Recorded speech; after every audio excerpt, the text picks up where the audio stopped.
রাষ্ট্রবিজ্ঞান এমন এক বিষয় যার সঙ্গে আমাদের পরিচয় ঘটে স্কুল স্তরে। রাষ্ট্রের পরিকাঠামো থেকে তার ইতিহাস জানা একজন নাগরিক হিসেবে খুবই গুরুত্বপূর্ণ। কিন্তু ডব্লিউবিসিএস এর মতো পরীক্ষাতেও কি একই গুরুত্ব রয়েছে এই বিষয়ে? রাষ্ট্রবিজ্ঞানের প্রস্তুতি সংক্রান্ত আলোচনায় আজ এবিপি লাইভে হাজির হয়েছি আমরা। আপনাদের সঙ্গে আমি রয়েছি শালমলী বসু, আর আমার সঙ্গে রয়েছেন ডব্লিউবিসিএস অফিসার প্রতীক মুখোপাধ্যায়। এবিপি লাইভে আপনাকে স্বাগত। ধন্যবাদ। প্রথমেই আপনার কাছে যেটা জানতে চাইবো, ডব্লিউবিসিএস এর প্রস্তুতি শুরু করবে ছাত্রছাত্রীরা, তো তার আগে সিভিল সার্ভিস পরীক্ষায় কেন গুরুত্বপূর্ণ ইন্ডিয়ান পলিটি? রাষ্ট্রবিজ্ঞান সাবজেক্টটা যেটা অ্যাকচুয়ালি রিলেট করে কোনো একটা দেশের পরিকাঠামো, কোনো একটা দেশের কিভাবে সেই দেশটা চলছে, এবং সেই দেশ তার মানুষদেরকে বা সেই দেশের মানুষজন সেই দেশের থেকে ভাইস ভার্সা উপায়ে কি কি রাইটস পাচ্ছে এবং কি কি ফ্রিডম এনজয় করছে, সমস্ত দিক থেকে রাষ্ট্রবিজ্ঞান বা এই রাজনীতি বিষয়ক সাবজেক্টটা দেশ চলার ক্ষেত্রে সব থেকে গুরুত্বপূর্ণ সাবজেক্টগুলোর মধ্যে একটা। কোনো একটা দেশ সম্বন্ধে জানতে গেলে আমাদের যেমন তার ইতিহাস জানতে হয়, তার ভূগোল জানতে হয়, ঠিক তেমন ভাবে সেই মুহূর্তে অ্যাজ আ কান্ট্রি বা অ্যাজ আ স্টেট সেটা কিভাবে রান করছে সেটাও জানতে হয়, এবং সেইটা জানার উপায় হচ্ছে রাষ্ট্রবিজ্ঞান বা রাজনীতি। এখন এই সিভিল সার্ভিসের ক্ষেত্রে আমরা যেটা পড়ি সেটা হচ্ছে ইন্ডিয়ান পলিটি, অর্থাৎ ভারতের যে রাষ্ট্রবিজ্ঞান বা ভারতের যে রাজনৈতিক দৃষ্টিভঙ্গি, চলার পথ এবং সেই সংক্রান্ত যে সমস্ত বিষয়গুলো রয়েছে সেগুলোর আলোচনা আমরা এখানে পাই। এবং এই জায়গাটা যদি আমাদের স্ট্রংলি তৈরি না হয়, তাহলে আমাদের আলটিমেটলি যখন আমরা একজন সিভিল সার্ভেন্ট হিসেবে কাজ করতে যাই, সেখানে আমাদের প্রথম যে জায়গাটা আসে সেটা হচ্ছে ভেরিয়াস অর্ডার্স, ভেরিয়াস অ্যাক্টস নিয়ে ডিল করতে হয়। এই ভেরিয়াস অর্ডার্স বা অ্যাক্টস যেগুলো আছে সেই প্রত্যেকটা জিনিসই কিন্তু এই রাষ্ট্রবিজ্ঞানেরই ফসল। কোনো একটা লেজিসলেশনের মাধ্যমে পাশ হয়ে তৈরি হওয়া আইন, যার মাধ্যমে কোনো একটা দেশ, কোনো একটা তন্ত্র চলে, সেই জায়গাটা কিন্তু জানার দরকার। তার পাশাপাশি আরো যে সমস্ত জায়গাগুলো রয়েছে, সেন্টারের স্টেটের রিলেশন, কোনো একটা স্টেটের কি কি ক্ষমতা রয়েছে, সেন্টারের কি কি ক্ষমতা রয়েছে, কিংবা দেশের নাগরিক হিসেবে আমার কি কি সুযোগ সুবিধা রয়েছে, সেই সমস্ত জিনিসগুলো যদি না জানতে পারি আমি, তাহলে আমি যখন অ্যাজ আ গভর্নমেন্ট হিসেবে ফাংশন করছি, কারণ আমি যখন একজন সিভিল সার্ভেন্ট, একজন গভর্নমেন্ট সার্ভেন্ট হিসেবে জয়েন করছি, I become not only part of government, rather I become itself government. আমি গভর্নমেন্ট রিপ্রেজেন্টেটিভ হয়ে যাই। সেইখানে দাঁড়িয়ে আমি তখন যদি সেই রাইটসগুলো, সেই সুযোগ সুবিধাগুলো আমার দেশের সিটিজেনকে অফার করতে না পারি, তাহলে তো আমার কাজটা জাস্টিফাইড হবে না। সেই কারণে জয়েন করার আগেই আমাদের খুব গুরুত্বপূর্ণ সাবজেক্ট হিসেবে পরীক্ষা দিতে হয় এবং জানতে হয় রাষ্ট্রবিজ্ঞানটাকে বা ইন্ডিয়ান পলিটিটা। আচ্ছা, কেন্দ্র এবং রাজ্যের সম্পর্ক, এই কেন্দ্র রাজ্য সম্পর্কের ক্ষেত্রে কোন কোন বিষয়কে মাথায় রাখতে হবে পড়ার ক্ষেত্রে? আচ্ছা, কেন্দ্র রাজ্যের সম্পর্ক ইন্ডিয়ান কনটেক্সটে আমরা যদি দেখি, আমাদের স্টেটটা তো মানে ইন্ডিয়া অ্যাজ আ কান্ট্রি যদি স্টেট হিসেবে ধরি, তাহলে it's a quasi federal state যেটা বলা হয়, যেখানে রাজ্যের কিছু স্বাধীনতা রয়েছে, কিছু স্বাধিকার রয়েছে, কিন্তু সেখানেও কিছু লিমিটেশন রয়েছে। আলটিমেটলি শেষ কথা কিন্তু কেন্দ্র সরকার বলে। সেখানে রাজ্যের সাথে কেন্দ্রের সম্পর্ক, কিছু লেজিসলেটিভ রিলেশনস রয়েছে, কিছু অ্যাডমিনিস্ট্রেটিভ রিলেশন রয়েছে, ফিনান্সিয়াল কিছু রিলেশন রয়েছে। এছাড়া জুডিশিয়ালের ক্ষেত্রে যে হাইকোর্ট বা সুপ্রিম কোর্ট রয়েছে, সেখানেও কিছু জুডিশিয়ারি রিলেশন আমরা দেখতে পাই। প্রথমে যদি আমি দেখি লেজিসলেটিভ রিলেশন, সেই জায়গায় দাঁড়িয়ে প্রচুর ক্ষেত্রেই আমরা রিসেন্ট টাইমসও দেখেছি কোনো একটা বিল যেটা কেন্দ্র সরকার তার পার্লামেন্টে পাস করাচ্ছেন, লোকসভা রাজ্যসভায় পাশ হচ্ছে, সেটা রাজ্য অনেক রাজ্য সেটার বিরোধিতা করছে, যেটার হয়তো অনেক ক্ষেত্রে সুযোগ থাকে না বা সাংবিধানিক মতে সেই সুযোগ নেই। কেন্দ্র সরকারের কাছে ক্ষমতা রয়েছে পার্লামেন্টে পাশ করানো, রাজ্যসভা এবং লোকসভায় পাশ করানো কোনো একটা আইন, সেটা সমস্ত দেশের জন্য অ্যাপ্লিকেবল। এবার তার পাশাপাশি কিছু জায়গা রয়েছে, যেমন স্পেসিফিক কিছু এরিয়াতে কেন্দ্র সরকারের যে অধিকার রয়েছে তার থেকে বেশি অধিকার রাজ্য সরকারকে দেওয়া হয়েছে। সেই অনুযায়ী কিছু লিস্টও রয়েছে, সেই লিস্টে বিশেষ কিছু বিষয় রয়েছে, কনকারেন্ট লিস্ট রয়েছে, স্টেট লিস্ট রয়েছে, সেন্ট্রাল লিস্ট রয়েছে। এই স্টেট লিস্টে থাকা বিষয়গুলোর কিন্তু অধিকার বা ক্ষমতা পুরোপুরি রাজ্য সরকারের রয়েছে। যেমন ল অ্যান্ড অর্ডার, এটা পুরোপুরি রাজ্য সরকারের হাতে থাকা একটা বিষয়। তো এইভাবে আমরা স্টেট এবং সেন্ট্রালের মধ্যে লেজিসলেটিভ রিলেশনটা দেখতে পাই, এবং তার সাথে অ্যাডমিনিস্ট্রেটিভ রিলেশনও দেখতে পাই। যেমন আমলাদের ক্ষেত্রে আমরা দেখেছি এখানকার কোনো অফিসারকে চাইলে সেন্ট্রাল গভর্নমেন্ট নিয়ে যেতে পারেন ডেপুটেশনে তুলে, সেক্ষেত্রে ডিওপিটির কাছে কন্ট্রোল থাকে। কিংবা বাকি ভেরিয়াস অ্যাডমিনিস্ট্রেটিভ ডিসিশনস যেগুলো হয়, যেমন হতে পারে যে তিস্তা জলবন্টন নিয়ে একটা চুক্তি হচ্ছে, সেটা হয়তো পশ্চিমবঙ্গের মধ্যে দিয়েই যাওয়া নদী, কিন্তু সেক্ষেত্রেও সেন্ট্রাল গভর্নমেন্টের কাছে বেশি রাইট রয়েছে যে এক্ষেত্রে কি হবে সেই ডিসিশনটা নেয়ার। কারণ বিদেশ নীতি বা প্রতিরক্ষার ব্যাপার পুরোটাই কিন্তু সেন্ট্রাল গভর্নমেন্টের হাতে, সেখানে স্টেটের মতামত নেওয়ার জায়গা থাকে, কিন্তু সেটা মানতেই হবে, এরম কোনো কিন্তু বাধ্যবাধকতা নেই। আবার আরো একটা জায়গা রয়েছে, সেটা হচ্ছে ফিনান্সিয়াল যে রিলেশন। ফিনান্সিয়াল রিলেশনটা খুব ইম্পর্টেন্ট, কারণ হচ্ছে কোনো একটা গভর্নমেন্ট তার সম্পূর্ণ আয়টাই করে হচ্ছে ভেরিয়াস ট্যাক্সেশনের মাধ্যমে, ঠিক আছে। বাকি আরো কিছু ডিউটিস বা বাকি মানে নিজের প্রোডাকশনের মাধ্যমে কিছু আয় থাকলেও মূলত আয়ের জায়গাটা কিন্তু ট্যাক্সেশন। এবার এই ট্যাক্সেশনের মাধ্যমে যে ডিরেক্ট এবং ইনডিরেক্ট ট্যাক্স সেন্ট্রাল গভর্নমেন্ট পাচ্ছে, সেই ট্যাক্স পাওয়ার জায়গাটা কিন্তু ভেরিয়াস স্টেট। কারণ পশ্চিমবঙ্গের মানুষই কোনো জিনিসপত্র কিনছে এবং সেটা কেনার মাধ্যমে জিএসটি দিচ্ছে বলেই সেন্ট্রাল গভর্নমেন্ট ইনকামটা করতে পারছে। কিন্তু সেই ইনকামটা করার পরে একটা পার্ট নিজের কাছে রেখে according to the direction of বা অ্যাকর্ডিং টু দ্য কি বলবো সাজেশন অফ ফিনান্স কমিশন, তারা সেই টাকা শেয়ার করে স্টেট গভর্নমেন্টকে দিয়ে দেয়। এবার এই যে স্টেট গভর্নমেন্টকে টাকা শেয়ার করা হচ্ছে, সেটা কিরম ভাবে করা হবে সেটা কিন্তু স্টেট টু স্টেট ভ্যারি করে, এবং সেই জায়গাটা কিন্তু ফিনান্স কমিশন ডিফাইন করে যে কিভাবে আমরা টাকাটা ডিস্ট্রিবিউট করব স্টেটের মধ্যে। তো সেই ক্ষেত্রে কিন্তু আমরা বলতে পারি যে সেন্ট্রাল গভর্নমেন্টের কাছে অনেক বেশি ফান্ড আসে, এবং স্টেটগুলো থেকেই সেই টাকাটা উঠে আসে বাই মিনস অফ ডিরেক্ট এবং ইনডিরেক্ট ট্যাক্স, এবং তার মধ্যে স্পেসিফিক কিছু অংশ স্টেট তাদের খরচার জন্য পায়, তার এক্সচেকারে পায়। এবং কিছু কিছু ক্ষেত্রে আমরা দেখেছি যে রেকমেন্ডেশন অনুযায়ী নর্মাল যে ডিস্ট্রিবিউশন হয় সেটা ছাড়াও ডিসক্রিশনারি পাওয়ার ইউজ করে সেন্ট্রাল গভর্নমেন্ট কিছু কিছু স্টেটকে স্পেশাল গ্রান্ট দেয় যদি তারা পিছিয়ে পড়ে থাকে। যেমন আমাদের স্টেটকেও আমরা একবার এই আমফানের সময় যখন বেশ কিছু ক্ষতি হলো, তখন স্টেটকে আমরা ফান্ডিং দিতে দেখলাম একটা হিউজ অ্যামাউন্টের টাকা। সেগুলো কিন্তু এই ডিসক্রিশনারি খরচা কন্টিজেন্সি ফান্ড থেকে করা হয় এমার্জেন্সি পারপাসে।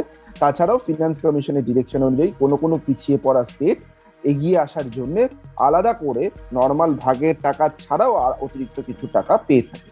তো এই ধরনের রিলেশন নিয়ে আমরা চলি, এবং এই ফেডারেল স্ট্রাকচারে সব থেকে যেটা ইম্পর্টেন্ট বা সব থেকে যেটা মজার, সেটা হচ্ছে পলিটিক্যাল রাইভালরি থাকা সত্ত্বেও একটা গাড়ি যেমন একটা চাকা যদি বিকল হয়ে যায় তাহলে বাকি তিনটে চাকা চলতে পারে না, ঠিক তেমন ভাবেই এই বিভিন্ন স্টেটগুলো আলাদা আলাদা গতিতে, আলাদা আলাদা ভাবে, আলাদা আলাদা দিকে চললেও ওভারঅল কিন্তু ট্রেনটা, আমাদের দেশটা কিন্তু চলতে থাকে এই স্টেটগুলোর ওপর ভিত্তি করে।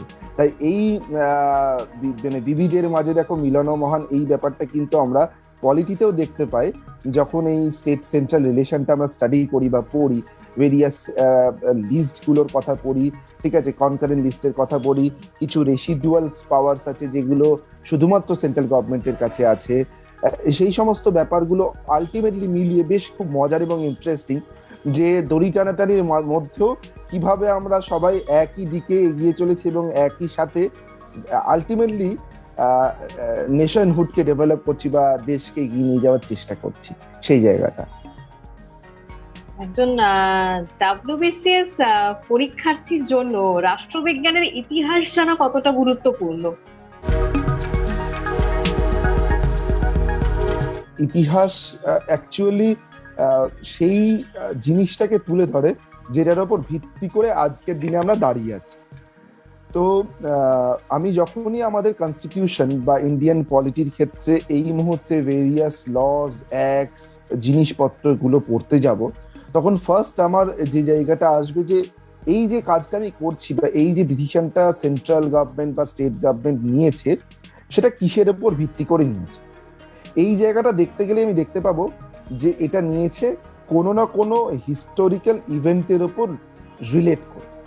সেটা মেবি যে স্বাধীনতার আগে আমাদের অস্পৃশ্যতা ছিল বলে আনটাচেবিলিটিটাকে আমরা সরিয়ে দিয়েছি, সেটাকে ফান্ডামেন্টাল রাইটের মধ্যে ঢুকিয়েছি, হতে পারে। কিংবা যে ভেরিয়াস সময় আমরা দেখেছি ভেরিয়াস নেশনস তাদের সমস্ত জনগণকে ভোট দেওয়ার অধিকার দেয়নি বলে আমরা যখন সংবিধান তৈরি করেছি তখন কিন্তু প্রত্যেককে প্রথম দিন থেকে অ্যাডাল্ট ফ্র্যাঞ্চাইজি দিয়েছি, সবাই ভোট দেওয়ার অধিকার পেয়েছে, নারী পুরুষ জাতি বর্ণ ধর্ম নির্বিশেষে। তো এই যে ছোট ছোট ঘটনাগুলো বা ছোট ছোট ডিসিশন গুলো যেগুলোর উপর ভিত্তি করে আজকে আমাদের সংবিধানটা দাঁড়িয়ে আছে, সেটা কিন্তু একটা তো কলোনিয়াল লেগাসি আছেই, মানে ব্রিটিশ গভর্নমেন্ট থাকার সময় তাদের তৈরি করা লজ বা তাদের তৈরি করা অ্যাক্টস গুলোর এফেক্ট তো অবশ্যই আছে, কিন্তু তার আগেও বিভিন্ন ইনসিডেন্টস বা বিভিন্ন ঘটনা যেগুলো আমাদের ইতিহাসকে প্রভাবিত করেছে, আমাদেরকে অ্যাজ আ কান্ট্রি কোনো না কোনো দিকে মোটিভেট করেছে, মডুলেট করেছে, সেগুলোকে আমরা অ্যাকোয়ার করে এবং গোটা পৃথিবীর বিভিন্ন দেশ যে সমস্ত ভুল থেকে শিক্ষা নিয়ে বা যে সমস্ত পরিবর্তনের মাধ্যমে নিজেদেরকে আরো বেশি কি বলতে পারি যে কোনো একটা সময়ে চলার উপযোগী করে তুলেছে, সেইগুলো কিন্তু আমরা আমাদের দেশের সংবিধানে ইনক্লুড করেছি। এই ইনক্লুসিভ যে মাইন্ডসেট যেটা ডক্টর বি আর আম্বেদকর কনস্টিটিউশন রচনা করার সময় পৃথিবীর প্রত্যেকটা দেশের সংবিধান থেকে বেছে বেছে ভালো জিনিসগুলো তুলে নিয়ে এসেছিলেন, দিয়ে একটা বেস্ট সংবিধান, বিগেস্ট রিটেন সংবিধান তিনি লিখেছেন। এই জায়গাটা কিন্তু খুব ইম্পর্টেন্ট এবং সেইখানে দাঁড়িয়ে প্রত্যেকটা লেখার পিছনে কারণ, ঠিক আছে, সেটা আমরা দেখতে পাবো এবং সেই ইতিহাসটা আমরা জানতে পারবো যে কেন এই ধারণাটা নিয়ে আসা হলো, কেন এই ধারাটা কনস্টিটিউশনে ইনক্লুড করা হলো, ওয়াই, মানে প্রত্যেকটা ব্যাপারে একটা করে ঘটনা আছে। সেই ঘটনাগুলো এত ইন্টারেস্টিং এবং এতটা সুন্দর যে কনস্টিটিউশনাল অ্যাসেম্বলিতে, আমি একটা ছোট্ট ঘটনা বলছি, কনস্টিটিউশনাল অ্যাসেম্বলিতে একজন রাজকুমারী অমৃত কর, যিনি পরবর্তীকালে ভারতের মন্ত্রীও হয়েছিলেন, তিনি কনস্টিটিউশনাল অ্যাসেম্বলিতে আছেন। তো তাকে সবাই রাজকুমারী রাজকুমারী বলে দেখে। তো তিনি বলেন যে আমাকে রাজকুমারী বলার দরকার নেই। তো তখনই তার একজন ফেলো বললেন যে তাহলে এই টাইটেল কথাটা তুলে দেওয়া হোক এবং তারপর থেকে ওই ফান্ডামেন্টাল রাইটসে অ্যাবলিশন অফ টাইটেল জায়গাটায়।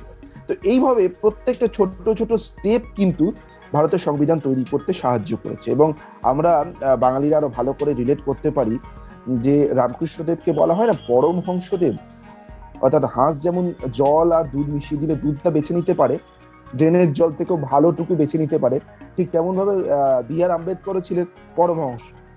তিনি গোটা পৃথিবীর সংবিধান থেকে খুঁজে খুঁজে সব ভালোটুকু তুলে নিয়ে এসে ভারতের সংবিধানে তিনি যোগ করেছেন এবং কেন যোগ করেছেন সেটা জানার উপায়টাই হলো আমাদের ইতিহাস এবং রাষ্ট্রবিজ্ঞান বা ইন্ডিয়ান পলিটির হিস্ট্রি। তো ইন্ডিয়ান পলিটির হিস্ট্রি কিন্তু আমাদেরকে সত্যি পড়াটা বুঝতে সাহায্য করবে এবং পড়াটার প্রতি ভালোবাসা আনতে সাহায্য করবে, because we will get reasons why this article has been included in the constitution and why we are studying this. Indian polity যারা পড়ছে বা ডাব্লিউবিসিএস মেন্স এর প্রস্তুতির সময়, তাদের জন্য কি সংবাদ বা সাম্প্রতিক ঘটনা জানাটা গুরুত্বপূর্ণ বলে আপনি মনে করেন? হ্যাঁ, ইন্ডিয়ান পলিটির ক্ষেত্রে যে সমস্ত জায়গাগুলো আমরা হিস্টোরিক্যাল ব্যাকগ্রাউন্ড থেকে শুরু করে ইন দ্য মিড টাইম বা তার পরবর্তীকালে during the course of 70 years of independence যে সমস্ত চেঞ্জেস গুলো আমরা পড়ি, সেগুলোর পাশাপাশি কিন্তু একটা জায়গা খুব ইম্পর্টেন্ট, প্রতিনিয়ত কোনো না কোনো জিনিস আপডেট হচ্ছে, নতুন নতুন ধারণা তৈরি হচ্ছে। এবং এই নতুন নতুন ধারণাগুলো, যেমন আজ থেকে 10 বছর আগেও বা 15 বছর আগেও সাইবার ক্রাইম নিয়ে খুব বেশি চর্চার জায়গা ছিল, কিন্তু তারপর সাইবার ক্রাইম নিয়ে আইন তৈরি হয়েছে, সাইবার বালিং তৈরি হয়েছে, এবং তারপরে ভেরিয়াস ডোমেনে আমরা দেখতে পাচ্ছি যে এই সাইবার সিকিউরিটিটার কিন্তু এফেক্ট রয়েছে। তো এটা খুব পরিষ্কার যে এরকম নতুন নতুন বিষয় কিন্তু কন্টিনিউয়াসলি আমরা আমাদের সভ্যতাতে বা আমাদের সংস্কৃতিতে পাচ্ছি, এবং সেই কারণে একটা দেশকেও চলতে গেলে কিছু কিছু জিনিসপত্র আপডেট করতে থাকতে হচ্ছে। প্রতিনিয়ত সংবিধানে নতুন নতুন জিনিস ইনক্লুড হচ্ছে, এবং তার পাশাপাশি নতুন নতুন অ্যাক্ট তৈরি হচ্ছে, নতুন নতুন আইন তৈরি হচ্ছে, এবং সেই অনুযায়ী কিন্তু দেশের পরিকাঠামোরও বেশ কিছু বদল আসছে।